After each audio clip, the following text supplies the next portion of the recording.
das war ein solch einschneidendes kulturelles Ereignis, dieser Mauerfall, dass wir eigentlich nur damit beschäftigt waren. Also, das hieß dann Trabi-Tätschel, ne? Weil die ganzen Leute aus dem Osten, die ja so lange da eingesperrt waren und was Berlin eigentlich nicht kann, kamen rüber. Ne?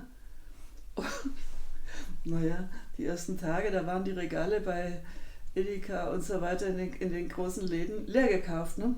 So. Also das war so unser ganz einfacher Alltagserlebnis. Wir waren total euphorisiert, wir haben jeden umarmt, wir haben die Trabis getätschelt, wir fanden, das ist ein unbeschreibliches Hochgefühl gewesen, dieser Mauerfall. Diese Euphorie, da wollte man wirklich was Wichtiges machen. Ne?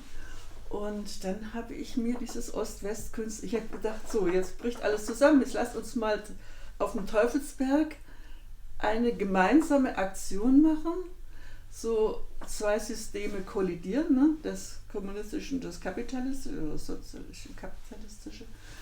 Lasst uns sehen, welch Übergeordnetes uns verbindet und sagt, dann machen wir eine Nacht in La Luna. Und naja, dann ging es los. Ich musste erstmal ein Konzept schreiben, das habe ich dann dem Kultursenat, das saß da nach oben im 13. Stock im Europacenter oder so, bin ich da hochgeflitzt mit meinem Konzept am 2. Januar 1990. War das erste Konzept, das dem Kultursenat auf dem Tisch lag. Naja, und dann hat es ein bisschen gedauert, dann habe ich ein bisschen Geld gekriegt, aber nicht so viel, aber so ein bisschen, es reichte erstmal. Dann hat man das im Osten noch eingetauscht und dann hatte man noch ein bisschen Geld vermehrt und so. Na, also jedenfalls musste ich dann mein Konzept realisieren, ne? Also Künstlerinnen im Osten finden und im Westen hatte ich ja meine Clique, ne? So Schwarze Schokolade und andere befreundete Künstler. Ich hatte ja jetzt da keine großen Kontakte. Das hat sich eigentlich auch ganz magisch gestaltet. Ich war dann da so drüben, so Kollwitzplatz, Prenzlauer Allee, da, Berg da hoch.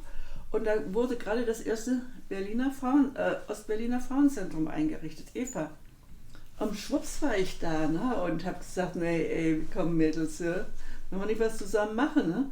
Und die Ostberliner Ladies, die waren unheimlich tough im Organisieren, ne? Also das hatte schon alles richtig, ne? Die waren ja auch, war ja dann auch eine Elite, war funktionärsmäßig aufgebaut, die konnten recht gut Feste organisieren. Und für die war das auch selbstverständlich, dass man ohne Geld was macht. Ne?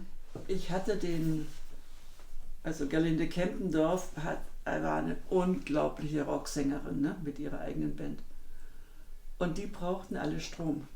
Also ich konnte die nicht dazu bewegen, auf dem Teufelsberg ein Konzert zu machen, weil da kein Strom ist. Ne? Also habe ich mir gedacht, naja, ich habe versprochen, wir machen ein Konzert an den Sternenhimmel, ne? Unterm Sternenhimmel. Und dann habe ich am Planetarium angerufen, in Solana. Und die haben mir sofort, der Direktor, ja hier, ne? Die haben mir sofort das gesamte Equipment von dem Planetarium zur Verfügung gestellt, ja? Mit allen Dias, mit allen Filmen. Damals diese Voyager, die so um die Erde kreiste, ne? Die ersten Aufnahmen von außerhalb der Erde.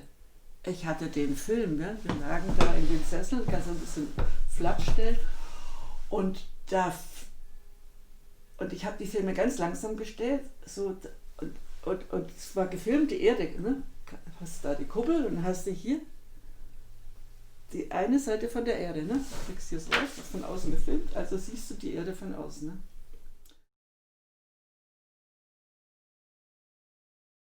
Ich bin ja Mitglied einer Ost-West-Künstlerinnengruppe, Endmoräne, ne? Und die ist in den 90er Jahren im Oderbruch entstanden, auf dem Künstlerhof von Erika Stürmer-Alex. Und mit denen komme ich total gut aus, ne? Also die sind kooperativ, intelligent, wach, manchmal mehr gebildet als hier, aber total, also für mich interessant, weil ich mich auch für diese Unterschiede interessiert habe. Ich wollte wirklich wissen, was geht. Ne? So, ich wollte nicht so rüberrennen, so in Osten und so starren wie in Zoo, ne? Sondern ich wollte was zusammen machen. Einfach um die auch kennenzulernen.